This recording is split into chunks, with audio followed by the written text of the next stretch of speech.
ಸಿದ್ದರಾಮಯ್ಯ ಸಚಿವ ಸಂಪುಟಕ್ಕೆ ಸಿದ್ದರಾಮಯ್ಯ ಸಚಿವ ಸಂಪುಟಕ್ಕೆ ಕಾಂಗ್ರೆಸ್ ಡೀಸೆಲ್ ಬೆಲೆ ಏರಿಕೆ ಮಾಡಿದ ಸಿದ್ದರಾಮಯ್ಯನಿಗೆ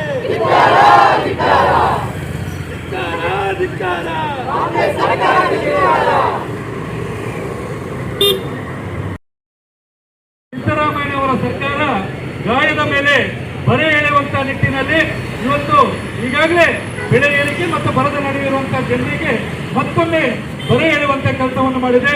ಈಗ ತಮಗೆ ಇರುವ ವ್ಯಾಪ್ತಿಯನ್ನು ಮೀರಿ ಮತ್ತೆ ಪೆಟ್ರೋಲ್ ಮತ್ತು ಡೀಸೆಲ್ನ ಮೇಲೆ ಸುಂಕವನ್ನ ಏರಿಸಿ ಜನರಿಗೆ ಇವತ್ತು ತೊಂದರೆಯನ್ನು ಕೊಡುವಂತ ಕೆಲಸವನ್ನ ಜನ ಸರ್ಕಾರ ಮಾಡಿದೆ. ಈ ನೀತಿಯನ್ನ ಖಂಡಿಸಿ ಇವತ್ತು ನಾವೆಲ್ಲರೂ ಬೀದಿಗಿಳಿದಿದ್ದೇವೆ.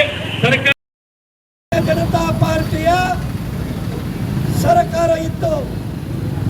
ನಾವು ಕೂಡ ಬಜೆಟ್ ಅನ್ನು ಮಾಡಿದ್ದೆವು. ಪ್ರತಿ ಬಾರಿಯೂ ನಿಗದಿತ ಬಜೆಟ್. ಆದರೆ ಸಿದ್ದರಾಮಯ್ಯನವರ ಕಾಂಗ್ರೆಸ್ ಸರ್ಕಾರ ಆಡಳಿತಕ್ಕೆ ಬಂದ ಮೇಲೆ 2 ಬಾರಿ ಬಜೆಟ್ ಅನ್ನು ಮಂಡನೆ ಮಾಡಿದ್ರು. 2 ಬಾರಿಯೂ ಕೊರತೆ बजट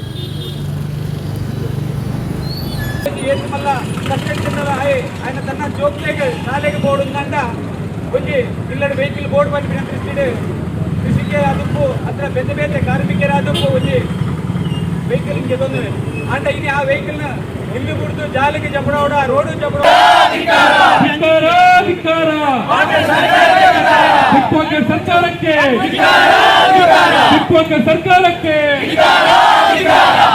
ಸರ್ಕಾರಕ್ಕೆ